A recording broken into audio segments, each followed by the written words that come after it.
ഇനി ഇങ്ങനെ ആലോചിച്ച് പോകാൻ ബുദ്ധിമുട്ടുള്ളവർക്ക് വേണ്ടി ഇതിനൊരു ഇക്വേഷൻ കൂടിയുണ്ട്. n1 - 1 divide by t1 = n2 - 1 by t2 എന്ന് പറയാം.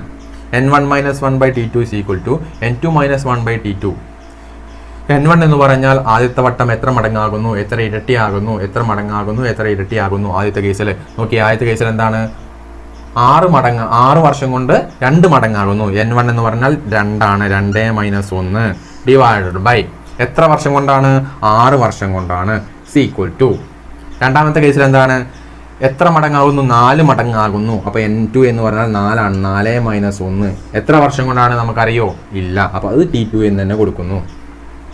Okay, 2 - 1 1 1/6 = 4 - 1 3 3/t2. t2 അല്ലേ കണ്ടുപിടിക്കേണ്ടത്. അങ്ങോട്ട് കൂടുന്നു, ക്രോസ് ചെയ്യുന്നു. ഇങ്ങോട്ട് വരുമ്പോൾ 1 × t2